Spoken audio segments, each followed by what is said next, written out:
Hindu start करते हैं। पहली जो न्यूज़ है वो related to a shortage of vaccine. बोला जा रहा है कि वैक्सीन की शॉर्टेज हो गई है, तो ठीक है, उसको फेस करने के सेंट्रल ने कुछ प्रोग्राम बताया, इतने करोड़ वैक्सीन अवेलेबल है, जो डोसेज है, ठीक है ना, तो इतने करोड़, तो ये हमारा कुछ पढ़ने के लिए नहीं, बस आपको कोविन पोर्टल का याद रखना है। अगर आपको वैक्सीन लगवानी है, कोई वैक्सीन का प्रोसीजर लेना है, तो एक कोविन पोर्टल बनाया गया है जो पूरी चीज़ को मॉनिटर कर रहा है कि वैक्सीन कैसे है, कैसे लग रही है, किस किस को लग चुकी है। तो मॉनिटर किससे हो रहा है? कोविन पोर्टल से हो रहा है। और ministry of health and family welfare ये पोर्टल है, और सपोर्ट ली गई है, इसमें ली गई है आपका आपका आईबी मिनिस्ट्री, मतलब कि इंफॉर्मेशन एंड टेक्नोलॉजी वाली मिनिस्ट्री की सपोर्ट भी ली गई है इसमें, क्योंकि इसको वो रन कर रहे हैं। प्रोडक्शन, सप्लाई चेन और इन्वेंट्री, इन सब चीज़ों का ध्यान रखा जा रहा है। सेंट्रल बेस्ड एलोकेशन जो डोज है ऐसे मिल रही है, बस आपको इतना याद रखना है। फिर दूसरी न्यूज़ आती है, people are face to free to choose religion. जो आपको रिलीजन चुनना है, ये आपका राइट है, ये आपका फंडामेंटल भी राइट है, जैसे सुप्रीम कोर्ट ने बोला है। बाय हुक और क्रुक आपको कोई रिलीजन आपका चेंज नहीं करवा सकता, ठीक है। कॉन्स्टिट्यूशन बोलता है कि आपसे प्रोसेस, प्रैक्टिस, फ्री प्रोपोगेशन और रिलीजन, आर्टिकल 25 बोलता है आपसे, आपको प्रैक्टिस करने का, प्रोफ्रेस करने का या प्रोपोगेशन करने का रिलीजन को, आपको संवैधानिक नहीं, आपका ये आपका मूल अधिकार भी है, मतलब कि फंडामेंटल राइट में भी आता है, तो आपको कोई नहीं बोल सकता ये करने से। फिर दूसरी जो आती है कि इंडिया प्रोटेस्ट और यूएस नेवल एक्सरसाइज। अभी यूएस एक नेवल एक्सरसाइज कर रहा है, तो वो कहाँ से होके निकलेगी? वो निकलेगी अपने इंडिया एक्सक्लूसिव इकोनॉमिक जोन जो होता है, जैसे 12 नॉटिकल माइल्स होता है, 24 नॉटिकल टेरिटोरियल होता है, और फिर 200 नॉटिकल माइल्स ईईजेड होता है, एक एक्सक्लूसिव इकोनॉमिकल जोन, वहाँ से होकर निकलेगी। उसका नाम है FANOP, freedom to navigate operation है, जो जॉन पॉल जोन करके यूएसएस का जो शिप है वहाँ से निकल के एक्सरसाइज करता हुआ निकलेगा। तो इंडिया उसको अगेंस्ट कर रहा है, पर तो हम लोग आगे पढ़ेंगे, थोड़ी सी न्यूज़ और उससे रिलेटेड, बस आपको याद रखना है। 3 give rabies vaccine instead of कोविड-19 जैब। शामली जो यूपी में एक जिला है, शामली दिल्ली के बहुत पास में, मतलब 50 किलोमीटर दिल्ली से है, वहाँ पे क्या दे दिया गया? वहाँ पे रेबीज की वैक्सीन दे दी गई इंस्टेड ऑफ कोविड वैक्सीन की से। तो ये न्यूज़ थी। दिल्ली में 8.6 केसेस आया, इंडिया में 1.40 लाख केसेस आया। तो इससे क्या हुआ? No infection, mild symptoms, mild cases. अभी जो गंगाराम हॉस्पिटल है दिल्ली में, उसके 37 डॉक्टर को दोबारा से उन्हें पूरी वैक्सीन लग चुकी थी, टू डोज उन्हें लग चुकी थी, उसके बाद भी उन्हें कोविड हो गया, ऐसा इसमें ये आया। तो वैक्सीन का क्या बोला है इन्होंने? ये माइल्ड कर देता सिम्टम्स को, ये वैक्सीन, अभी मैं आगे बताऊंगा, इससे रिलेटेड न्यूज़ है पूरी, तो आगे बताऊंगा माइल्ड कैसे कर देता है सिम्टम्स को। और क्या न्यूज़ है इस पेपर पे? कुछ नहीं। जो पहली न्यूज़ आती है वो आता है ASI सर्वे से रिलेटेड। अभी क्या है, जस्ट मैं आपको बताऊँ, ये ज्ञानवापी मॉस्क्यू है। ज्ञानवापी मॉस्क्यू है, मस्जिद है, ये कहाँ पे है? ये आपकी वाराणसी में है। तो ठीक है ना, वहाँ जैसे ये राम मंदिर था और बाबरी मस्जिद थी, उसके बीच में विवाद था, वहाँ पे भी ऐसे ही आपका जो आपका शिव जी का मंदिर है, और वहाँ पे साइड में ज्ञान व्यापी मस्जिद है। तो ये बोला गया है कि वो पहले मंदिर था, जो तोड़ के मस्जिद बनाया गया है। तो कोर्ट ने ASI, जो आपका आर्कियोलॉजिकल सर्वे ऑफ इंडिया है, इसको सेंड किया वहाँ पे देखने के लिए कि वहाँ पे कोई एविडेंस है क्या मंदिर के, उसके नीचे आप चेक करके आओ। तो किस बेस पे भेजा, क्या वो एक्ट है, ये सब चीज़ें इसमें बात की जा रही है। बस ये एडिटोरियल क्या बोल रहा है कि नया आप तरह से ओपन कर रहे हो, जो पीस एंड हार्मनी कंट्री में है, ठीक है ना, उसको अटेम्प्ट करने की, डिस्टर्ब करने की कोशिश कर रहे हो, ऐसे ऐसे इशू लाके। हम एक सेकुलर पीसफुल, मतलब कंट्री के, मतलब प्रतिबद्ध है, उसके बाद इन चीज़ों का यूज़ कर रहे हो।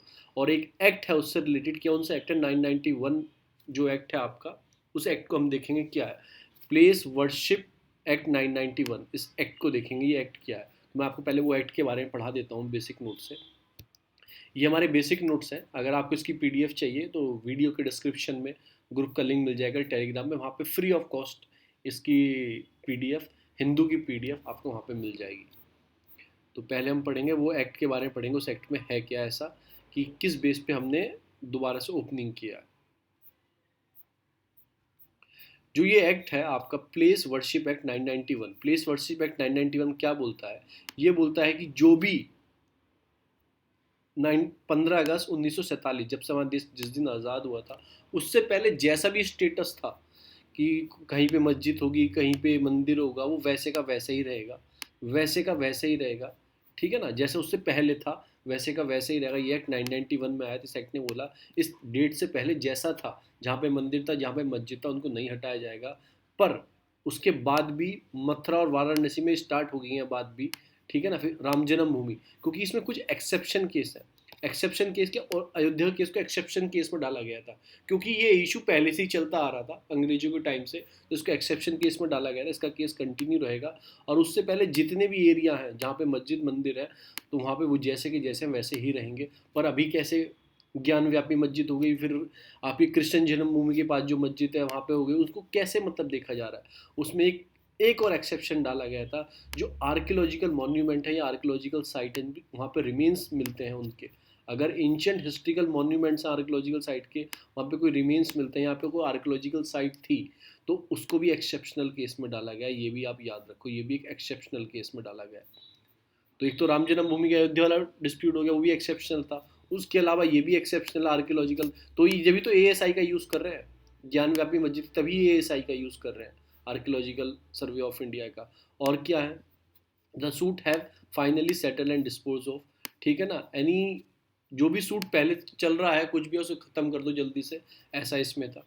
And conversion any of the place took place the organisation before the act of commencement, उससे पहले कुछ ऐसा कन्वर्जन हुआ हो, उसको भी मतलब डिस्प्यूट में डाला गया था। जैसे 15 अगस्त से पहले तो जैसे था, और ये एक्ट 991 में आया, उसके बीच में कोई कन्वर्जन हुआ, उसको भी एक्सेप्शनल में डाला जाएगा, उस पर भी आप केस ला सकते हो। तो इन्होंने कुछ ऐसी बातें बताई थी। पेनल्टी भी है इसमें, मैक्सिमम 3 ईयर और इम्प्रिजमेंट, अगर आप इस वायलेट करते हो इसको, तो इसमें पेनल्टी भी है। तो मैं आपको इसके बारे में बता देता हूँ एक्ट के बारे में है क्या। इसमें वो मैंने सारा बता दिया। ये एक्ट 991 में आया था, मेंटेन द रिलीजन करेक्टर, मतलब ठीक है ना, उसमें एक्सेप्ट किया गया था, केस ऑफ राम जन्मभूमि को बाहर रखा गया था, और जितनी भी चीज़ें हैं वो आप वर्शिप जहाँ पे है वहीं पे रहेगा, मंदिर मस्जिद वहीं पे रहेगा। उसके बाद भी दो जो एरिया है मथुरा में और वाराणसी में, ज्ञान व्यापी वाराणसी में, मथुरा में कृष्ण जन्मभूमि के पास है, तो उनको क्या बता के एएसआई की, यहाँ पे एएसआई जांच करेगी, एएसआई ने पाया कि मंदिर थे, तो फिर उस पर एएसआई के तो है ना, अगर एएसआई को मॉन्यूमेंट है, एएसआई के अंदर कोई मॉन्यूमेंट आता है, अगर उसको तोड़ा, पहले भी तोड़ा या बाद में तोड़ा हो, तो उस पर एएसआई जांच करेगी, तो वहाँ पे एविडेंस मिलते हैं तो उसे एक्सेप्शन में डाल दिया जाएगा। बस इतना ही, बस आपको याद रखो। तो यही उसमें एडिटोरियल में बोला है कि पीस ऑफ हारमनी को आप बार बार छिड़ रहे हो, ये एक पॉलिटिकल इशू बना बना के इन चीज़ों को यूज़ कर रहे हो। अभी क्या है, इंडिया में रिफ्यूजी इशू कितना बड़ा है, पहले रोहिंग्या का इशू था, उससे पहले भी बहुत सारे इशू थे, मैं आपको सब पढ़ाऊंगा। तो मतलब इंडिया में कोई ऐसा फ्रेमवर्क भी नहीं है रिलेटेड टू रिफ्यूजी से रिलेटेड। तो ऑथर यही बात करते हैं, इंडिया में कोई फ्रेमवर्क नहीं है। म्यांमार से, अभी म्यांमार से सिटीजन्स आ रहे हैं, क्योंकि वहाँ पे जुंटा की मतलब जो हैरेसिंग हो रही है, तो हमारा बॉर्डर टचिंग है म्यांमार से, तो वहाँ से नॉर्थ ईस्ट में इन्फ्लो हो रहा है, मतलब कि रोहिंग्या का। फिर सिटीजनशिप इशू है, उसमें 2014 से पहले वालों को मिलेगी, जो अब आ रहे हैं रोहिंग्या आए उनको क्या, उनको कोई ऐसा है वही चीज़ नहीं है कि सिटीजनशिप दोगे। और हमारी कंट्री में दो एक्ट है, हमारी कंट्री में दो एक्ट हैं, उसके अंदर कोई रिफ्यूजी की बात नहीं होती है, उसके अंदर इलीगल माइग्रेंट की बात होती है। तो इलीगल माइग्रेंट की बात होती है, ना कि रिफ्यूजी की, क्योंकि हमने कोई इंटरनेशनल जो प्रोटोकॉल है 1951 रिफ्यूजी वाली है, फिर 56 आपकी प्रोटोकॉल है, कोई हमने साइन नहीं की हो, ये भी याद रखना। हमारे जो एक्ट है फॉरेन एक्ट 1946, इसके अकॉर्डिंग हम देखते हैं, और इसके अकॉर्डिंग जो हम इलीगल माइग्रेंट बोलते हैं, ना कि रिफ्यूजी बोलते हैं, इलीगल माइग्रेंट बोलते हैं, ठीक है ना। तो हमें एक रिफ्यूजी पर्टिकुलर डेफिनेशन लानी पड़ेगी, क्योंकि इंडिया में बहुत बड़ा इशू है रिफ्यूजी का। तो ये सारी बात इन्होंने घुमा फिरा के यही बात की गई है। फिर यहाँ कुछ ऑथर की वो है थिंकिंग, तो मैं आपको, हमें क्या करना होता है, सिंपलीफाई बनाना होता है आंसर को। अगर रिफ्यूजी के बारे में कोई चीज़ लिखने के लिए आएगी, तो हमारे 5 पॉइंट होने चाहिए, और हमारे पास कौन सी पॉलिसी से हम वर्क करते हैं, कौन सी इंटरनेशनल पॉलिसी जो हमने साइन नहीं किया, तो बस आपको ये 5-6 चीज़ें पता होनी चाहिए। तो मैंने इसे बहुत सिंपलीफाई बनाया है, ठीक है ना। 2-3 जगह से मैंने इसे उठा के लेके आया हूँ आपको बताने के लिए। How refugee treated in India, पहली बात तो ये, पहली बात तो हमारे यहाँ रिफ्यूजी नहीं बोलते, इलीगल माइग्रेंट बोलते हैं, ये याद रखना। क्योंकि हमने जो इनका फॉरेन, हमारा दो एक्ट है जो मैं आपको बता दूं, एक फॉरेन एक्ट 1946 और एक रजिस्ट्रेशन एक्ट 1939। इसके अंदर हम क्या बोलते हैं, foreign, all the refugee treated as the foreign without due to consideration of special circumstances, entry और एग्जिट, हमारे इंडिया में कोई आता है जाता है तो फॉरेन कहलाया जाता है। अगर उसका पासपोर्ट हो तो फॉरनर बोल देंगे, अगर उसके पासपोर्ट नहीं हो तो इलीगल माइग्रेंट बोलते हैं उसे। बस, कोई रिफ्यूजी पॉलिसी नहीं है। अब रिफ्यूजी इंडिया में कम से कम 2 लाख के आसपास रिफ्यूजी इंडिया में है, ये बोल रहे हैं। जो बांग्लादेश तिब्बत से आए थे, जो तिब्बतियन आए थे, बांग्लादेश से आए थे जब 1971 में वॉर हुई थी, श्रीलंका से आए थे जब लिट्टे वहाँ पे वो अपने जाफना रीजन में हुआ था, पाकिस्तान से तो आए थे, आपको पता है, अफगानिस्तान से भी आए थे जो वहाँ पे मैसेकर होगा, अफगानी आपने दिल्ली में आसपास कितने अफगानी देखे होंगे, और म्यांमार से अब आ रहे हैं। तो कितने सारे हमारे पास रिफ्यूजी क्राइसिस है, ठीक है ना। सम रिफ्यूजी ऑफ तिब्बत अराइव 1959 और 62 के आसपास जो वॉर हुई थी, ठीक है, 38 जगह सेटलमेंट किया गया इंडिया में, उन्हें राइट पहले एक्सक्लूड किया गया था उन्हें मतलब चीज़ों से, अब उन्हें सिटीजनशिप भी दी जा रही है। आप जाओगे इधर मैकलॉडगंज आपका धर्मशाला, इधर बहुत आपको ये बुद्धिस्ट मिलेंगे, तिब्बतन बुद्धिस्ट है। फिर अफगान रिफ्यूजी वॉर हुई थी, सिविल वॉर 1980 में, तो वहाँ से बहुत सारे रिफ्यूजी इंडिया में आ गए थे। तो वो कहाँ पे हैं, मतलब वो दिल्ली के अंदर आसपास सेटल है। उनके पास कोई लीगल चीज़ तो नहीं है, उन्हें वर्किंग करने का और उन्हें बिजनेस करने का लाइसेंस दे दिया है, और उनके पास कोई ऐसा फॉर्मल चीज़ नहीं है कि वोट दे सके। वोटिंग का कोई किसी को राइट नहीं है, एथिकल क्लैश हुए थे मतलब, तो बहुत सारे रिफ्यूजी क्राइसिस है। फिर हमारे यहाँ पे similarly fear of demographic change in the Nepali speaking population in Bhutan, कि भूटान में नेपाली स्पीकिंग पूरी 1990 में कुछ ऐसा हुआ था, तो 1 lakh people made way to Nepal, तो नेपाल जा रहे थे by passing through India, Bhutan से नेपाल जा रहे थे। तो 20,000 refugee continue live in India, उसमें 20,000 यहीं रुक गए थे बीच में कि हम नहीं जाएंगे, तो वो भी हमारे पास अभी तक है। और हम जो ट्रीट करते हैं फॉरेन एक्ट और रजिस्ट्रेशन एक्ट से हिसाब से ट्रीट करते हैं, क्या क्या प्रॉब्लम है हमारे पास, कोई आपकी इस्लाम हमारे पास कोई डेफिनेट पॉलिसी नहीं है रिलेटेड टू द रिफ्यूजी, कोई पॉलिसी नहीं है हमारे पास। Our data on refugee remain, मतलब वो डिफिशियंट है, वो डाटा हमारे प्रॉपर डाटा भी नहीं है हमारे पास। अभी आपने देखा कि रोहिंग्या कहाँ पे मिले, जम्मू कश्मीर में मिले, उनके पास आधार कार्ड सब कुछ उनके पास मिला, तो कोई प्रॉपर डाटा ही नहीं है हमारे पास, क्योंकि हमारे पास कोई पॉलिसी नहीं है। ठीक है, फिर उनके ऊपर रीसेटलमेंट और रिहेबिलिटेशन के लिए भी कोई फेल हो जाते हैं हम, उनको रीसेटल करना या रिहेबिलिट करना उसके लिए भी फेल हो जाते हैं, रजिस्ट्रेशन ही नहीं करा पाते, कौन आया कहाँ पे गया। बस ये सारी चीज़ें, डाटा की प्रॉब्लम है, लोकल मीडिया कुछ बोलता है, मिस रिप्रेजेंटेशन देता है, नेशनल मीडिया कुछ रिप्रेजेंटेशन देता है, तो ये सारी कुछ प्रॉब्लम्स है। ठीक है ना। फिर जुडिशरी का रोल, तो वो क्या करते हैं, जैसे रिफ्यूजी हो गया, उनके ऊपर कोई चीज़ उन्हें हैरेस कंडीशन में रखा जा रहा है, पर हमारा क्या बोलता है, कोई भी इंडिया में होगा आर्टिकल 14 इक्वलिटी की बात करेगा, आर्टिकल 21 लाइफ और लिबर्टी की बात करें, सुप्रीम कोर्ट में चले जाते हैं। अभी आपने देखा जो जम्मू कश्मीर के पकड़े गए थे, मतलब जो इलीगल माइग्रेंट जम्मू कश्मीर में आधार आधार मिले, तो वहाँ पे क्या हुआ, वो सुप्रीम कोर्ट में चले गए एनजीओ, और बोलता है कि ये लाइफ टू डिग्निटी आर्टिकल 21 से है, पर हमारा कोर्ट क्या बोलती है कि ये थ्रेट है, आपने गलत इलीगल तरीके से जो आपने आधार बनवाया, ये सब थ्रेट है हमारी सिक्योरिटी एंड सोवरेनिटी के लिए, तो वो उस बेस पे उनको वहाँ से रिलीज़ नहीं किया जेल से।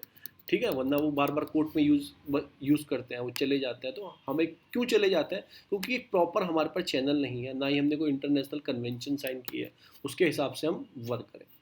और भी कॉन्सिक्वेंसेज है, मतलब क्या है कि refugee also have impact on the economy and the society of the host country, जहाँ पे होस्ट कंट्री रहते हैं उसकी इकोनॉमी सोसाइटी पे इफेक्ट डालते हैं। Large number of refugee can devastation impact on the host nation. अब आप सुनो, मेरे घर में 100 लोग आ गए एकदम से, तो सारा इकोनॉमी बेकार होगी, मेरे घर की सब चीज़ बेकार हो गई, खाना फिर सब कुछ बेकार हो जाएगा। फिर large number of refugee actually lose their life while trying to reach different country while might take care. मतलब जैसे ही 100 लोग यहाँ से निकल रहे हैं भीड़ के रूप में, पीछे से पुलिस उनके पीछे लाठी लेके भाग रही है, आंसू गैस के गोले छोड़ रही है, एक आध उसमें से 2-4 उसमें से गिर जाए, उसके बाद क्या होगा, उनके ऊपर दब जाएंगे, मर जाएंगे, तो एक तरह से लाइफ थ्रेट भी उनके लिए अपनी ज़िंदगी भी खो देते हैं। फिर they can use by the terrorist organisation, अब उन्हें कहीं अलायम नहीं मिलेगा, वो बेचारे रोहिंग्या क्या करेंगे, इधर उधर भटकते रहेंगे, फिर उनका यूज़ कौन करेगा, टेररिस्ट यूज़ करेंगे, पैसा देंगे। वही तो नक्सलियों के साथ हुआ है, ये नक्सलियों को किसी ने सुनी नहीं, जब लैंड एक्ट आए थे, डेवलपमेंट उनके एरिया का हुआ नहीं, तो बेचारे थक के क्या क्या माओइस्ट नीति अपना ली। ठीक है ना, अभी तो माओइस्ट बोलते हैं उन्होंने, तो माओइस्ट नीति अपना ली उन्होंने, उन्हें पैसा दिया गया, बंदूक दी गई लड़ने की, तो फिर वो लड़े, तो ऐसे इनके यूज़ कर सकते हैं, सेक्स वर्कर बन सकते हैं, स्लेवरी में आ सकते हैं, तो ये सब चीज़ों में वो आ सकते हैं अगर बेसिक डिनाई किया जाए बेसिक ह्यूमन राइट से, तो ये भी इशू है, इसको भी ध्यान रखना है। Often see to immigrant explored by the cheap labour, cheap labour के तौर पर एक्सप्लॉइट कर सकते हैं जो एरिया के लोग हैं। And sometime become a social and political issue, आपका रेसिज्म, ये सब चीज़ें स्टार्ट हो जाती हैं, लोकल पॉपुलेशन वर्सिन हो जाती है। जैसे आसाम वाले बोलते हैं कि आप जो सिटीजनशिप एक्ट लेके आ रहे हो ये हमारे लिए खतरा है, क्योंकि जो बांग्लादेश से माइग्रेंट आए थे उनको सिटीजनशिप दी जाएगी, जो हिंदू माइग्रेंट्स हैं उसके अंदर जैन है, सिख हैं, पारसी हैं, जो उसके अंदर दिए गए हैं उनको क्या दी जाएगी, सिटीजनशिप दी जाएगी, तो उनकी थ्रेट है। थ्रेट क्यों है कि वहाँ के वो नागरिक हो जाएंगे, वोट को इन्फ्लुएंस कर सकते हैं, जॉब लेना स्टार्ट करेंगे, सब कुछ इन्फ्लुएंस कर सकते हैं। तो एक तरह से ये ऐसे चीज़ें होती हैं, तो मैंने आपको रिफ्यूजी के बारे में बता दी। और ये भी याद रखना, इंडिया ने जो ने दोनों प्रोटोकॉल है, जो आपकी नेशनल ह्यूमन राइट की कौन कौन सी प्रोटोकॉल है, एक 1951 वाली आपकी कन्वेंशन है, एक 1956 आई थिंक सो, अभी मैं दिखा देता हूँ आपको, प्रोटोकॉल है, ये दोनों इंडिया ने साइन अभी तक नहीं किए हैं, तो आप ऐसा भी लिख सकते हो, ये रही दोनों। 67 सॉरी 1967 की प्रोटोकॉल है रिफ्यूजी कन्वेंशन से रिलेटेड, और 51 की रिफ्यूजी कन्वेंशन है, तो इंडिया ने दोनों साइन नहीं किए हैं। तो ये भी चीज़ है, बस इसमें आर्टिकल में इतना ही है। टाइम टेस्ट अभी क्या होने वाला है कि जो रशिया के आपके फॉरेन मिनिस्टर हैं वो इंडिया में आने वाले हैं। अभी मैं कल या परसों बताया था पाकिस्तान के अंदर थे, तो अब वो इंडिया में आने वाले हैं। तो अब देखते हैं किस किस चीज़ों पे बात की जाएगी। टॉक्स किया जाएगा ट्रेड के ऊपर, इंडिया मेड वेपन के ऊपर, cutting edge of the technology के ऊपर, जो हम S-400 करेंगे उसके ऊपर बात होगी। इंटरनेशनल जो नॉर्थ साउथ कॉरिडोर बना रहे हैं जो मॉस्को तक जाएगा आपका छाबार पोर्ट से होता हुआ, उसके ऊपर बात की जाएगी। ऑफ ईस्टर्न मेराइन कॉरिडोर बना रहे हैं चेन्नई और वालदिस वोल्स्टोक ईस्टर्न मेराइन कॉरिडोर बना रहे हैं, उसके ऊपर बात की जाएगी। Indo Pacific strategy, Asia Pacific strategy, quad जो एशिया नाटो बोला जा रहा है उसके ऊपर, अफगानिस्तान पीस के ऊपर बात की जाएगी। अब जो वो आएंगे जो बात होगी उसके बाद हम पढ़ेंगे। और फिर पाकिस्तान जो काउंटर टेररिज्म, जो पाकिस्तान के साथ भी तो इन्फ्लुएंस बढ़ रहा है ना रशिया का, तो उसके ऊपर भी बात की जाएगी। क्या बात निकल के आती है, इंडिया क्या पुटअप करेगा और कौन कौन से इशू पे बात की जाएगी। तो आपको ये तो रटे होने चाहिए कि S-400 हो गया, फिर ट्रेड के ऊपर, उसके ऊपर आपका टेक्नोलॉजी के ऊपर, उसके मैरीटाइम सिक्योरिटी के, नॉर्थ साउथ कॉरिडोर पर्टिकुलरली जो कंट्री में जा रहा है कि नॉर्थ साउथ कॉरिडोर ईरान से होता अफगानिस्तान, अजरबैजान से होता हुआ है, ईरान से, अजरबैजान से, और सीधा रशिया में घुस जाएगा आपका बाकू, जो बाकू कैपिटल है अजरबैजान की, वहाँ से होता हुआ फिर अफगानिस्तान। टॉक में जो तालिबान में रशिया हेल्प कर रहा है, कि रशिया बोल रहा है कि जो तालिबान है, तालिबान को गवर्नमेंट में आप रखो, गवर्नमेंट में लेके आओ, उसे भी गवर्नमेंट का पार्ट बनाओ। तो उसके ऊपर बात की जाएगी। We are sing we are democratic country, और एक तरफ हम तालिबान एक आतंकवादी संगठन को ला रहे हैं, हम सोच रहे हैं कि तालिबान को एक डेमोक्रेटिक बनाना चाहिए। यही सारी बात की जाएंगी। ये एडिटोरियल हमारे काम का नहीं है। इनकी किताब पेरियार जी जो है, इनकी किताब छपी कैसे कैसे बनी, 2000 पेज वहाँ से लिए गए। उनकी वाइफ को लास्ट में वो सांस से गिन रही थी, उनको प्रिंटेड पेज पढ़ाया गया, उसके बाद किताब आई। ये हमारे किसी काम का नहीं है। फिर दूसरी न्यूज़ आती है, not required for the exercise in India. अभी मैंने बताया ना फर्स्ट पेज की जो न्यूज़ थी आपका, कि जो ministry of home external affair ने क्या बोला है कि जो अभी US का 7 फ्लीट स्टेटमेंट है ना, मतलब जो उनका जो मिशन है एक आपका, जो हमारे इकोनॉमिक एक्सक्लूसिव इकोनॉमिक जोन से होकर निकलेगा, ठीक है ना, वो वॉयलेट कर रहा है जो UN क्लॉज का रूल है, उसको वॉयलेट कर रहा है। और उन्होंने क्या बोला US वालों ने, ये तो हमने बहुत पहले से हम चलता आ रहा है, मतलब जो इंडिया ने रेक्टिफाई किया UN क्लॉज की 995 में रेक्टिफाई कर दी कि हम मानेंगे कि अपना territorial zone, exclusive zone, buffer, तो सारे जोन को हम रेक्टिफाई करेंगे, उसमें हमारा इंटरफेरेंस कोई नहीं करेगा। मैं आपको बताऊंगा UN क्लॉज के बारे में बताऊंगा। तो US जॉन पॉल जोन करके जो आपका फ्रीडम नेविगेशन ऑपरेशन है, किसका, US का है, इंडिया के EEZ से वेस्टर्न इंडियन ओशन लक्षद्वीप के आसपास से होकर निकलेगा। India require prior concern of military exercise, कि ये आप गलत कर रहे हो, हमारे इकोनॉमिक जोन में आकर आप एक्सरसाइज कर रहे हो, ये गलत कर रहे हो, ठीक है ना, ये इंटरनेशनल लॉ का वायलेशन है। US ने क्या बोला है कि continuously monitoring from the Persian Gulf to Malacca street, ये एक तरह से एक मॉनिटरिंग एक्सरसाइज है मिलिट्री की, जो आपका पर्शियन गल्फ है, आपका स्टेट ऑफ होमवुड से लेके और स्टेट ऑफ मलाका स्ट्रीट तक जाएगी, मतलब इंडोनेशिया के आसपास तक। तो ये कंटिन्यू चलते आएंगे, चेक करते आएंगे कैसा एरिया है, कोई प्रॉब्लम तो नहीं है। तो ये हमारे आसपास EEZ से आसपास निकल के जा रही थी, तो इंडिया ने कंसर्न जताया कि आप ये गलत कर रहे हो। वो बोलते हम रेगुलर करते हैं, बहुत पहले से करते आ रहे हैं, अभी तक किसी ने इशू नहीं उठाया। तो ये वो CBSE exam should not be exam now, CBSE should not hold the exam now, Priyanka ने ऐसा लेटर लिखा है मिनिस्ट्री ऑफ एजुकेशन। फिर देखो ज्ञान व्यापी मॉस्क्यू आ गया, कांग्रेस का MP है, उन्होंने क्वेश्चन उठाया कि ज्ञान व्यापी मॉस्क्यू ये आप गलत कर रहे हो, कि पीस जो आपका वर्षी वाला एक्ट है 90 उसका वायलेशन है। पर क्या बोला मैंने आपको, एक एक्सेप्शन बताया ना, ASI, कोई आर्कियोलॉजिकल सर्वे साइट मिल गई, उसके अंदर एविडेंस मिल गए, तो उसके ऊपर हम ले सकते हैं।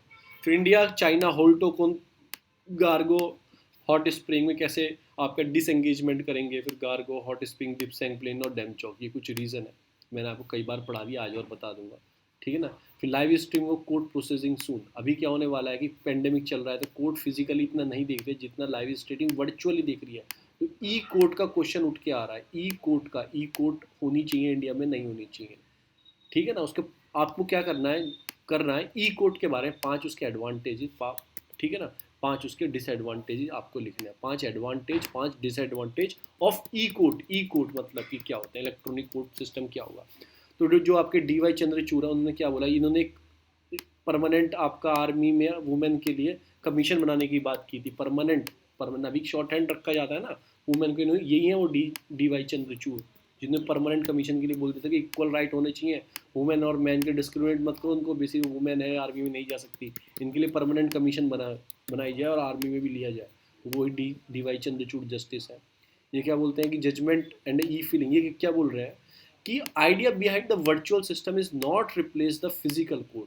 जो आइडिया है वर्चुअल कोड को, उसे रिप्लेस नहीं किया जाएगा फिजिकल कोड के साथ, क्योंकि फिजिकल अपीयरेंस अलग होती है, उसमें फेस टू फेस बात होती है, फेस टू फेस चीज़ों को रखा जाता है, लैक ऑफ वायलेशन नहीं हो सकता, कोई डाटा थ्रेफ्ट के लिए कोई प्रॉब्लम नहीं है, फिर इंटरनेट जो कोने कोने तक नहीं है वो भी एक प्रॉब्लम आ सकती है। तो आपको क्या करना है, 2-3 पॉइंट तो मैंने ही बता दिए कि ई कोड में से 5 पॉजिटिव 5 नेगेटिव पॉइंट, तो आपकी 10 लाइनें हो गई है, तो 10 लाइनें 150-200 वर्ड के लिखने का आएगा, तो आप ईजिली एक्सपेंड कर सकते हैं। तो D Y Chandrachud judgment on e filing, ये क्या बोलते हैं, जज ने क्या बोला, idea behind the virtual court system was not replace the physical court but instead to show the flexibility.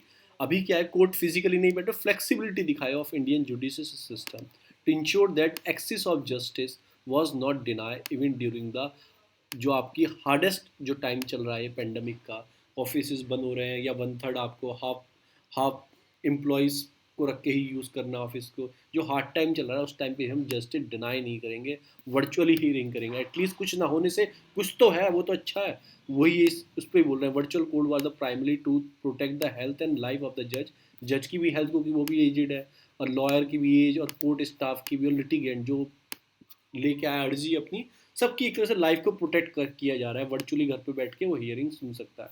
तो उस हियरिंग को अब क्या किया जाएगा, लाइव स्ट्रीमिंग दिखाया जाएगा, जैसे आप गुजरात हाई कोर्ट की देखते हो, यूट्यूब पे देखना Gujarat high court live streaming देखना, आपको मिल जाएगी। पब्लिक हेल्थ लॉयर मैंने ऐसे बता दिया आपको, ये भी है, we do not put the burden on the obtaining access to the justice of citizen and lawyer, we take a burden on the responsibility of ourselves। 2-3 चीज़ों का फ़ायदा है वर्चुअल कोर्ट से।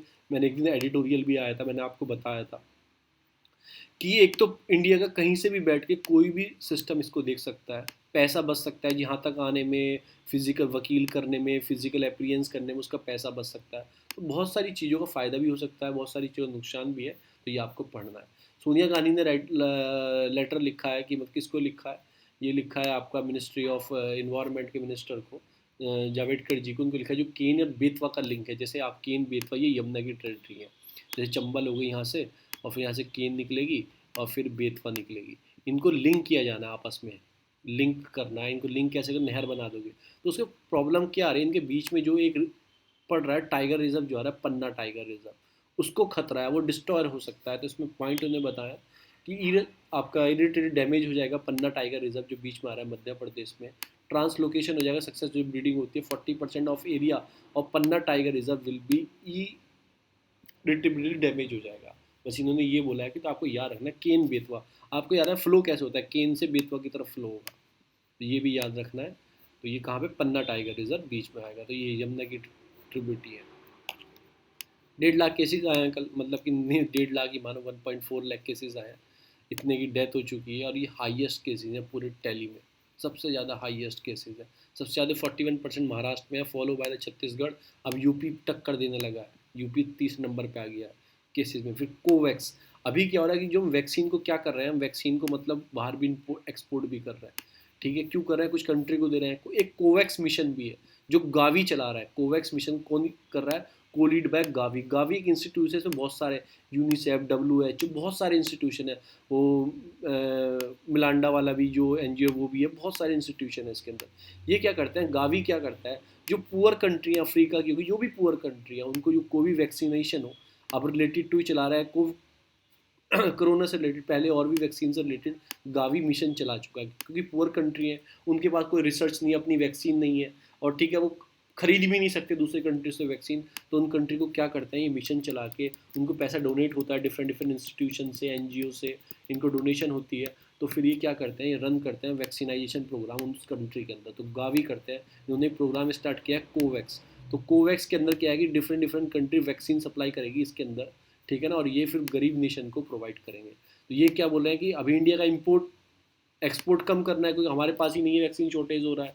तो जो गावी का जो एग्रीमेंट साइन हुआ था किसके साथ, सीरम इंस्टीट्यूट ऑफ इंडिया के साइड, वो एक तरह से लीगली बाइंडिंग है। तो गावी ने यही बोला है कि फर्स्ट राउंड ऑफ एलोकेशन जो डॉक्यूमेंट हुआ है वो लीगली बाइंडिंग है, हमें भी हमारी सप्लाई भी आप नहीं रोकोगे। तो ऐसा इन्होंने बोला है, पर इंडिया को तो खुद ज़रूरत है। वैक्सीन जो आई है उससे ये अब ये नहीं होगा कि वायरस आपको नहीं होगा, ठीक है ना। बस ये क्या करेगी, एम टू कर्विंग जो सीवियर कंडीशन होती है कोविड 19 को उसको कम कर देगी, बस। ये एक तरह से वैक्सीन नहीं है।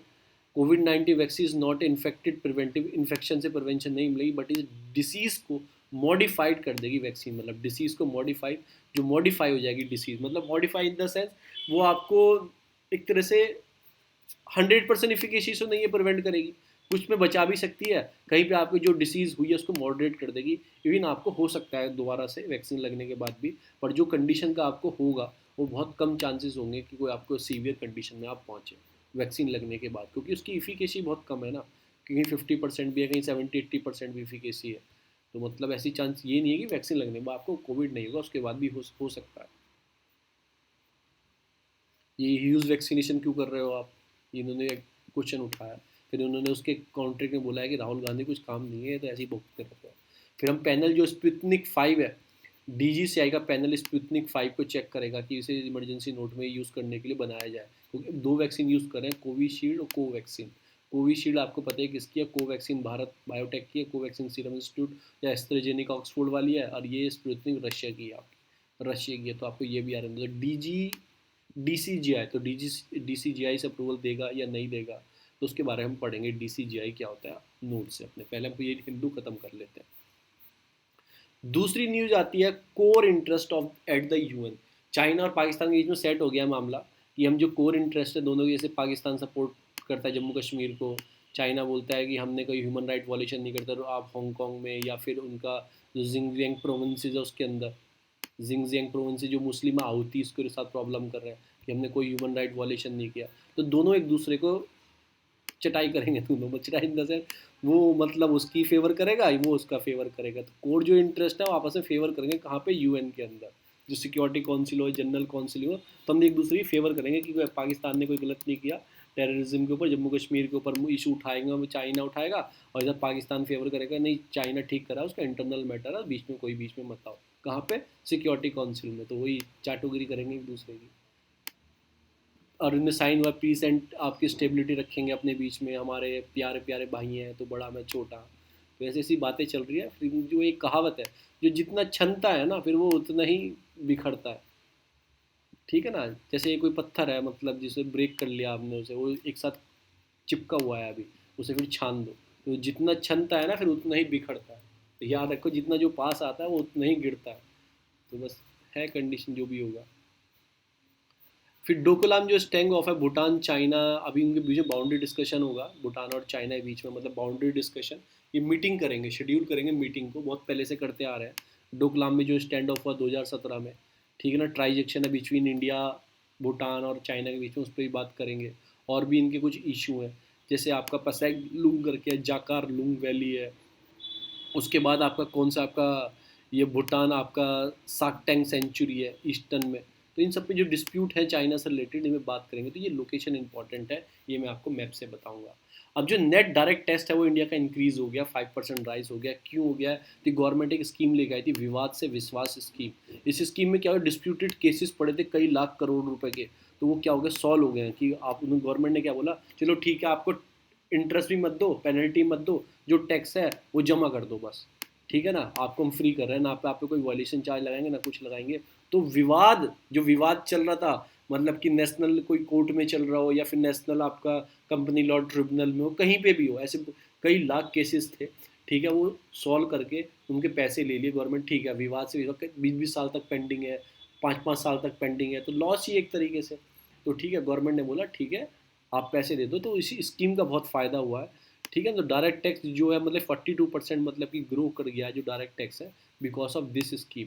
एक तो विवाद से विश्वास स्कीम, और टेक्नोलॉजी हम बीच में लिया है, डिजिटलाइजेशन हो गया, ठीक है ना, वाइडिंग टैक्स बेसिस हमने कर दिए, जो टैक्स कलेक्शन सोर्सेज होती हैं उनको बढ़ा दिया, हाई टैक्स कलेक्शन की हमने ढंग से किए, ट्रांसपेरेंसी इंक्रीज कर दी, तो उससे क्या हो गया, हमारा जो है जो टैक्स कलेक्शन है वो बढ़ गया है, और एक तरह से फ़ायदा हुआ है। जो हमारा डेप्थ आ रहा था, फिजिकल जो डेफिसिट 2020 और मे बी लोअर, जो हमने एस्टिमेट रखा था ना कि 2020-21 से फिजिकल डेफिसिट क्या होता है कि मतलब कि एक तरह से कि जो हमारा मिसमैच हो जाता है एक्सपेंडिचर में और मतलब कि कलेक्शन में, जो मिसमैच हो जाता है आपकी कमाई में और आपके खर्चे में, जो मिसमैच हो जाता है उसको फिजिकल डेफिसिट होता है। फिर आप इधर उधर से पैसा लेके आते हो, तो वो एक जो एस्टिमेट रखा गया था वो मतलब कि कम हो सकता है बिकॉज ऑफ दिस, जो अभी कलेक्शन हुआ है।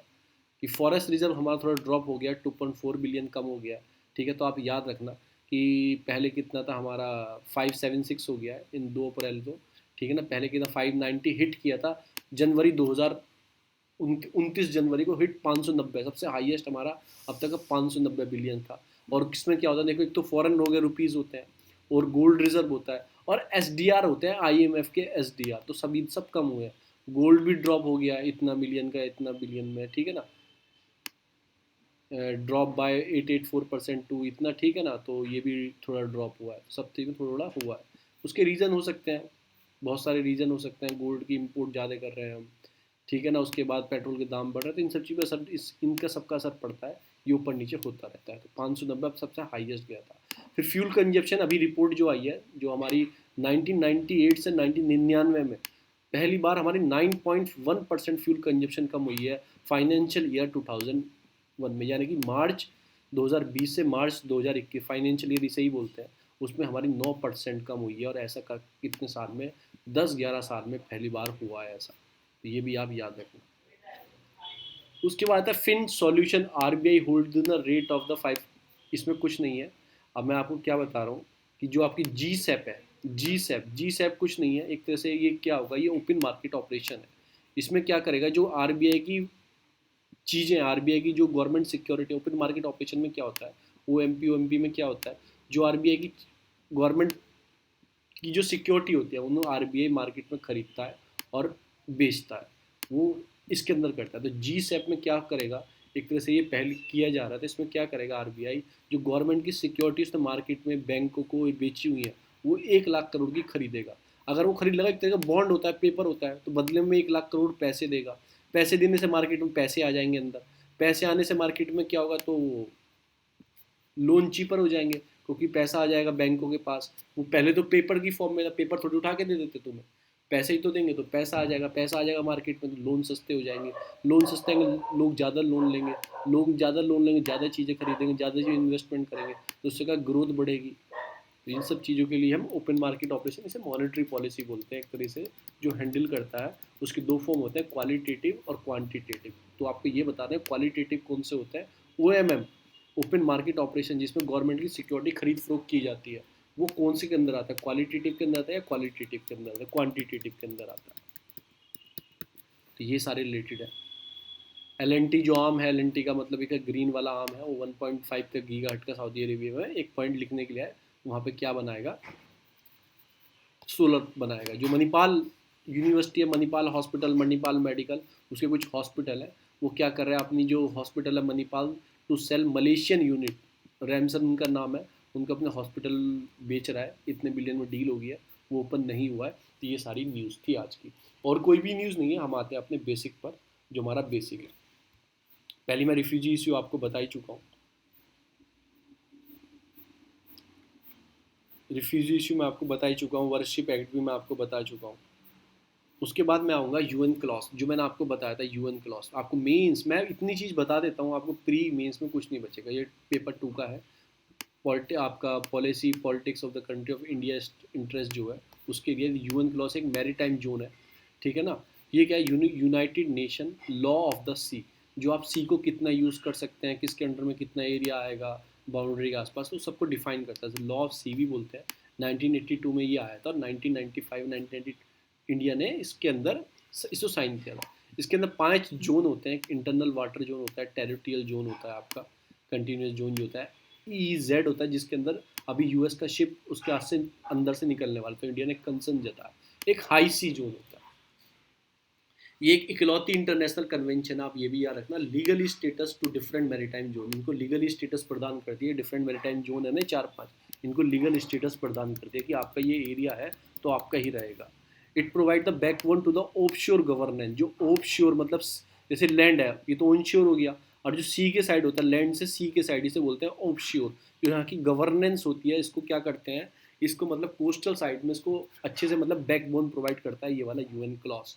अभी मैरीटाइम जोन क्या है मैंने आपको बताया, जैसे ये बेस लाइन है, आपने एक बेस लाइन डिफाइन कर ली, कोस्टल एरिया में एक बेस लाइन है, यहाँ से आगे को चीज़ें नापी जाएंगी। तो अंदर की साइड क्या होता है, इंटरनल वाटर, जैसे अंदर की साइड हो गया इंटरनल वाटर, ठीक है, 12 नॉटिकल माइल्स तक हो गया आपका टेरिटोरियल जोन, ठीक है ना। तो बेस लाइन से तो 24 हो जाएगा ये, और अगर आप टेरिटोरियल जोन से आगे जाओगे 12, तो ये हो जाएगा आपका कंटिन्यूस जोन। और आप फिर यहाँ से और यहाँ तक जाएंगे, या बेस लाइन से नापो, आप यहाँ से 200 माइल तक जाएंगे बेस लाइन से, तो ये हो जाएगा आपका इकोनॉमिक एक्सक्लूसिव इकोनॉमिकल जोन। तो एक्सक्लूसिव इकोनॉमिकल जोन में कंटिन्यूस जोन भी इसमें ही आता है। तो आप ऐसे याद रखोगे, आप 12 में से आप कितने 200 में से 24 माइनस करोगे, तो आपका ये आ जाएगा 1, आपका 76 आ जाएगा, 176। तो एक तरह से ये याद रखो 176, यहाँ से 12 ही माइनस कर लो, क्योंकि कंटिन्यूस जोन तो इसी के अंदर है, तो 12 अगर माइनस करोगे आप 200 में से, तो ये आ जाएगा 1 आपका 88, 188 का इकोनॉमिक एक्सक्लूसिव जोन होता है। उसके बाद हाई सी आ जाता है, बाहर की सी आता है, इसके बाद कोई रूल नहीं होता किसी कंट्री का, फ्री होता है। और ये सारा जो काम होता है कॉन्टीनेंटल शेल्फ में होता है, सारा काम कॉन्टीनेंटल शेल्फ में। जैसे आपको पढ़ा बताऊँ मैं, ज्योग्राफी का मेरे ऑप्शनल है, एक कॉन्टीनेंटल राइज होता है, ठीक है ना, ये शेल्फ होती हैं, ये स्लोप होता है और फिर राइज होता है। तो आपको मैंने ये भी बता दिया, शेल्फ, स्लोप, राइज, जहाँ से इतना स्टार्ट होगा उसे राइज बोलते हैं, स्लोप हो जाएगा और कॉन्टीनेंटल शेल्फ हो जाएंगे। तो ये भी मैंने आपको चीज़ बता दी। बेस लाइन क्या होती है कि lower part of the line of the, मतलब कि officially recognise by the coastal, जैसे आपका ये एरिया है, ये कोस्टल एरिया है, गोवा है आपका, तो गोवा के इधर समुद्र है, तो एक कोई बेस लाइन नाप लेंगे, यहाँ से एक बेस लाइन ले लेंगे, ये यहाँ से इधर को नापेगा, इधर को नापेगा।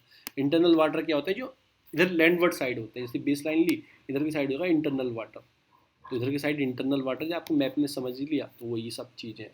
फुल्ली सोवरेंट जो रहता है इंटरनल वाटर का, वो लैंड के अंदर जो टेरिटरी है इंडिया का अधिकार है, इसमें पोर्ट हो सकता है, कोई रिवर हो सकती है, कोई लेक हो सकती है, जैसे आपका गंगा बह के आ रही है, अब यहाँ से बाहर चली जाती है बेस लाइन, तो गंगा का एरिया वो इंटरनल वाटर में आएगा, हमारा राइट होगा।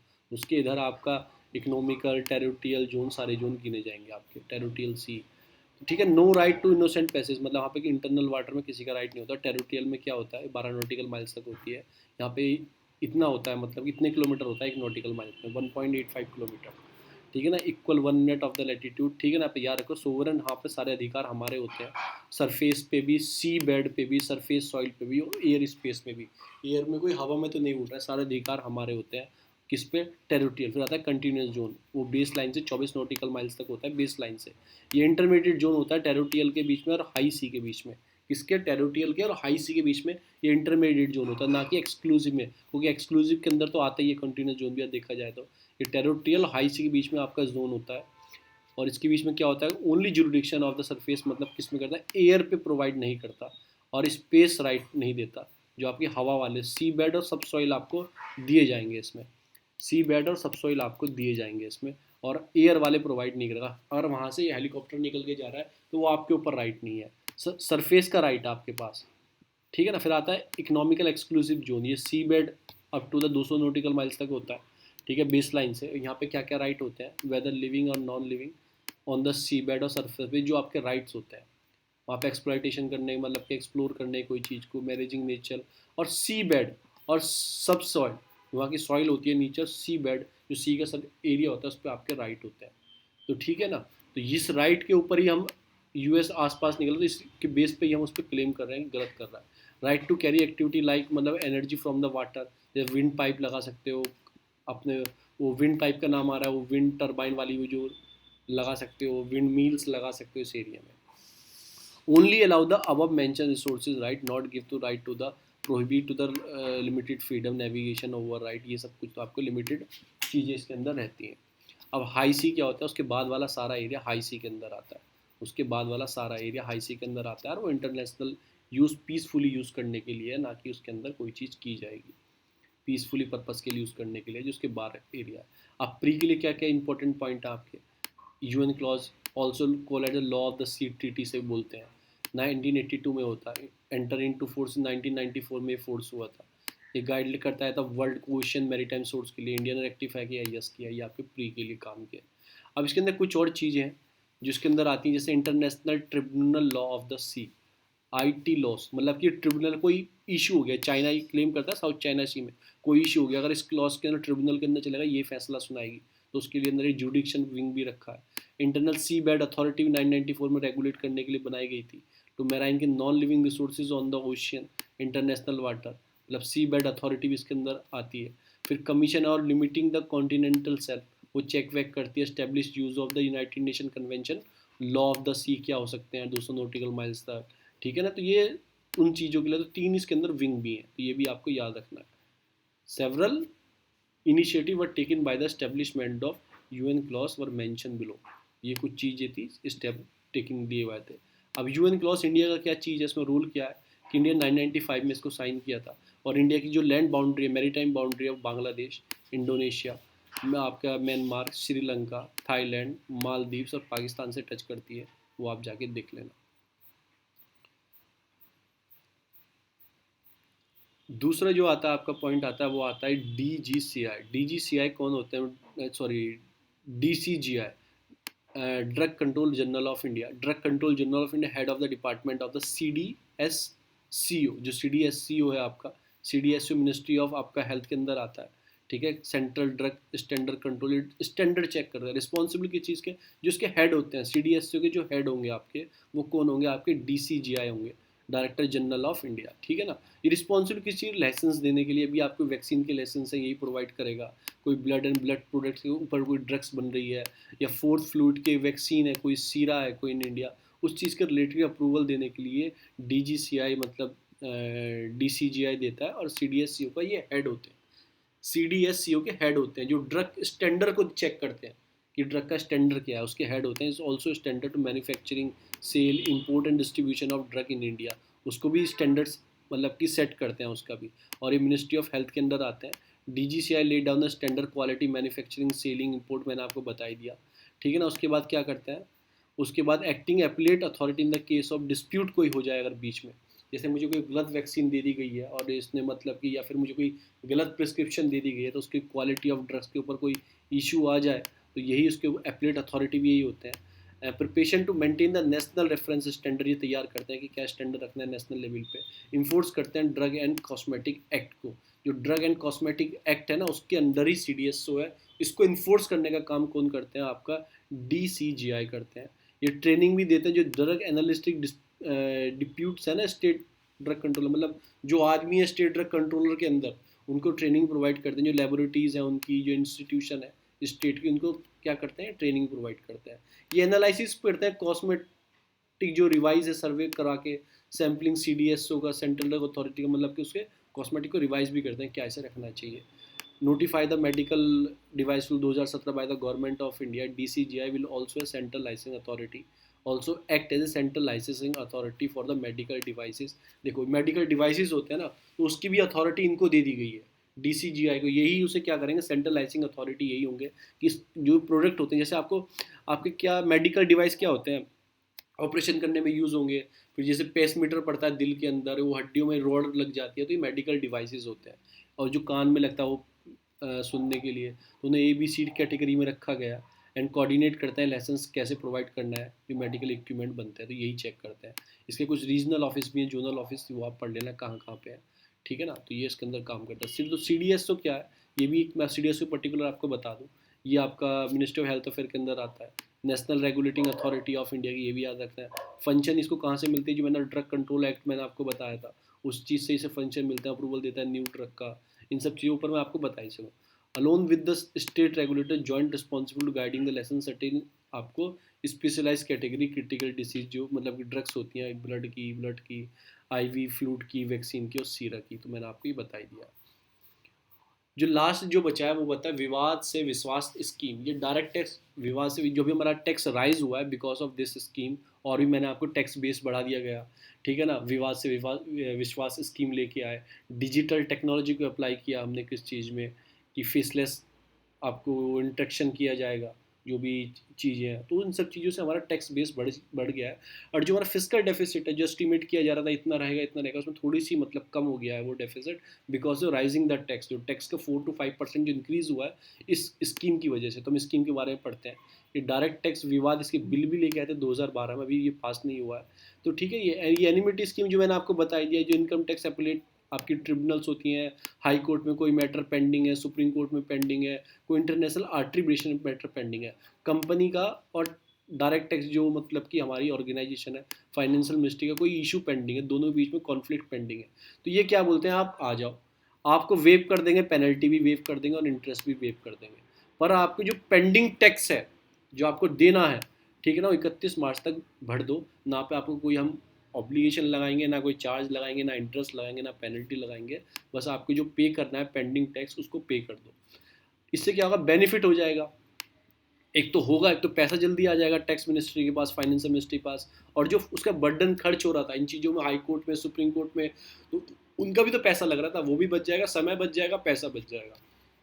If the tax is not able to pay the direct tax by the March, उसका अगर आप पे नहीं करते हो, then he go further till June 30 तक ऐसा किया गया। However in this case they would have to pay 10% more interest. अगर 31 मार्च तक आप जमा नहीं किया तो आप क्या करना, 30 जून तक कर देना, पर आपको जो भी पे करोगे उसका 10% टैक्स आपको दिया जाएगा। अगर आपको याद रखना है, इतने सारे 4,83,000 केस जो डायरेक्ट टैक्स के रिलेटेड केस पेंडिंग थे, डिस्प्यूट थे एप्लेट फोरम में, डिफरेंट डिफरेंट एप्लेट फोरम में, वो रिसॉल्व हो गए हैं बिकॉज ऑफ दिस स्कीम। इसकी वजह से हमारा टैक्स बढ़ गया है। तो आज की इतनी ही थी, हम यहीं पे फिनिश करते हैं। और आपको पीडीएफ चाहिए तो वीडियो के डिस्क्रिप्शन में इसका लिंक है, वहाँ से मिल जाएगा। Thank you so much.